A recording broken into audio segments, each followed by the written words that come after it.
आनंद क्या है? हम अपनी परिस्थितियों के अनुसार सुखी और दुखी हुआ करते हैं। क्या करें कि सुख और दुख में हम एक जैसा बने रहें? लोगों को देखा है छोटी छोटी बातों में विचलित होते रहते हैं। कृपया समझाएं।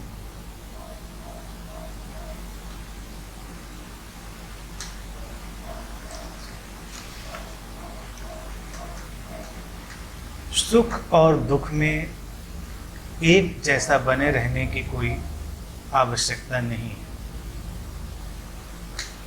सुख की अपनी तरंगें हैं, दुख की अपनी तरंगें हैं। एक जैसा तुम्हारा आंतरिक स्वभाव है, तुम्हारा इनर एटीट्यूड जो है, तुम्हारी जो चेतना है, वो एक जैसी है। अन्यथा अगर सुख और दुख में बाहरी तौर से एक जैसा होने की चेष्टा करेंगे तो ये मुश्किल बात होगी और तुम्हारे लिए नई अड़चनें खड़ी होंगी। सुख और दुख में जब एक जैसा रहने की बात कही जाती है तो इसका तात्पर्य इतना ही है कि उनकी तीव्रता से अपने अंतरतम को प्रभावित ना होने दिया जाए और परिस्थिति का बहुत संतुलन से सामना किया जाए, उससे व्यवहार किया जाए।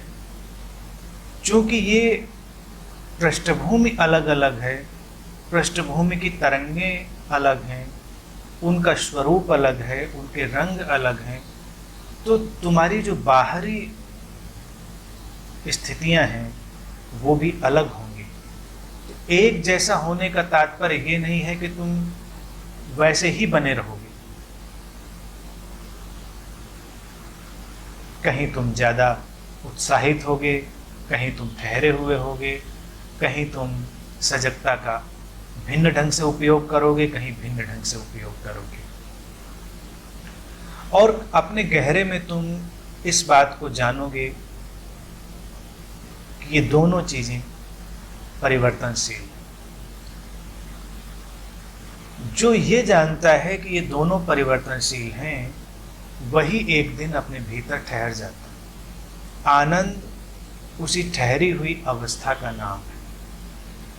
आनंद का अर्थ खुशी नहीं है। जैसे जब लोग खुश होते हैं तो आनंद शब्द का उपयोग करते हैं कि बहुत आनंद में,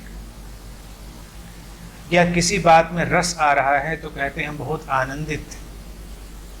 आनंद शब्द का उपयोग इस भांति बहुत ठीक नहीं है।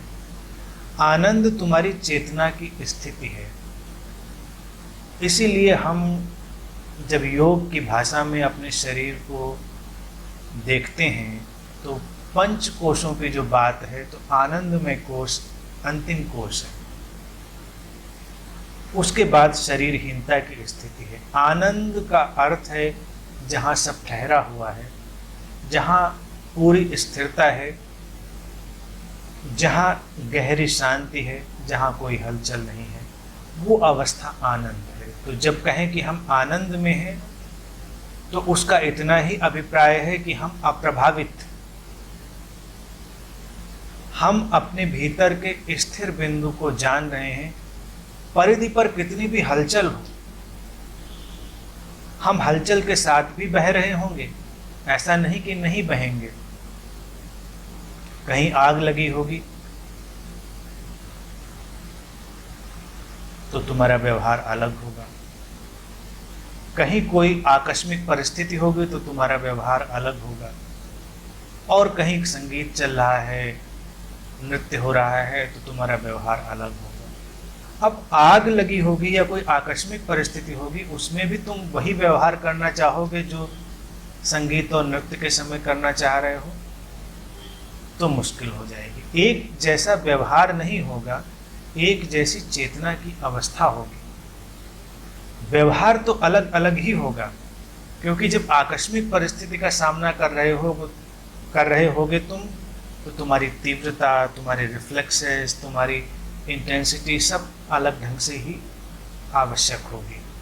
वो जरूरी भी है, अन्यथा तो फिर तुम एक मशीन हो गए और देखा जाए तो अचेतन भी हो गए कि तुमको परिस्थिति का आभास भी नहीं है। लेकिन वो परिस्थिति तुम्हारे अंदर कितनी जा रही है,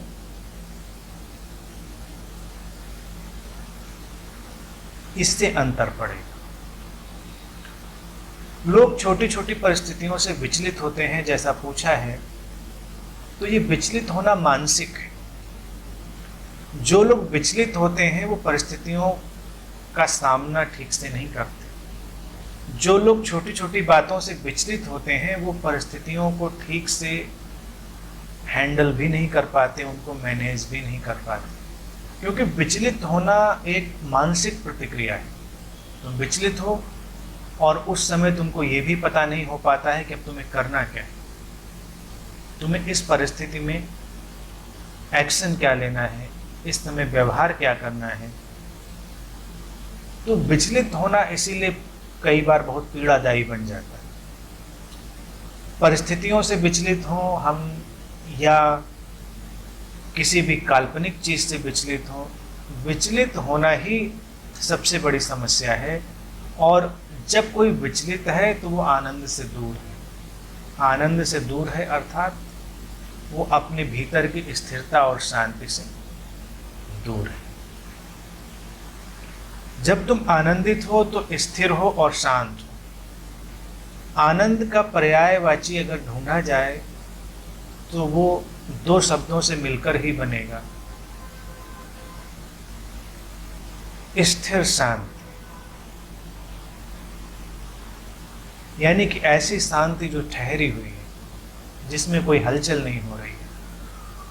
और फिर तुम देखोगे कि जब वो स्थिति तुम कहीं से अनुभव कर रहे हो तो बहुत सारी चीजों का तुम सामना कर सकते हो। सुख भी एक उत्तेजना की तरह ही हमारे पास आता है और दुख भी एक उत्तेजना की तरह ही हमारे पास आता है। दोनों उत्तेजनाएं, दोनों में उत्तेजना की ही फ्रीक्वेंसी है। और स्थिरता अगर हमारे भीतर है तो हम इस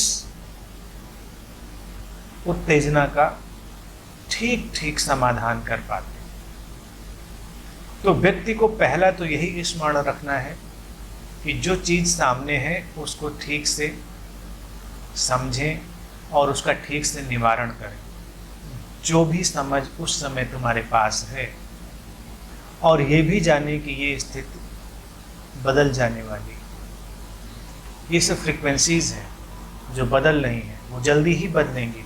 दुख की स्थिति भी बदलेगी जल्दी ही, सुख की स्थिति भी जल्दी ही बदलेगी। इस परिवर्तन का स्मरण, जो लगातार इस परिवर्तन का स्मरण रख रहा है, वो एक दिन आनंद में प्रवेश कर जाता है।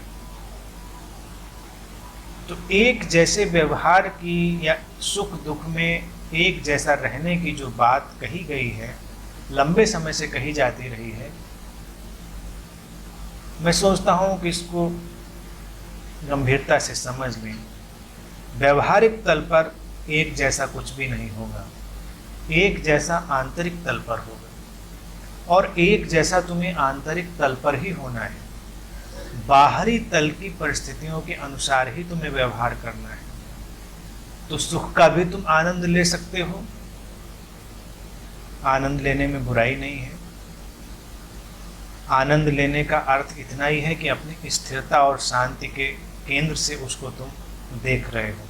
और अपने दुख का भी आनंद ले सकते हो। दुख का आनंद लेने का भी इतना ही अर्थ है कि तुम अपनी स्थिरता और शांति के केंद्र से दुख को देख रहे हो सकता है पीड़ा की तरंगे भी तुम्हें पकड़ रही हैं, ऐसा नहीं कि नहीं पकड़ेंगे, लेकिन वो जल्दी ही गुजर जाएंगी। अगर तुम अपने अंदर के स्थिर केंद्र से, अंदर के शांत केंद्र से उसे देख रहे हो तो जल्दी ही वो गुजर जाएंगे। तो हर परिस्थिति को आने दें। विचलित होना मानसिक क्रियाकलाप है, उसके प्रति भी जागरूक हो और वास्तविक स्थितियों को देखने की कोशिश करें। कि दुख की वास्तविक स्थिति क्या है, सुख की वास्तविक स्थिति क्या है, तो धीरे धीरे एक स्थिरता का बिंदु पकड़ में आने लगेगा और शायद वही तुम्हें आनंद के जगत में ले जाएगा। आनंद चेतना की अवस्था है, वो तुम्हारी इनर स्टेट है।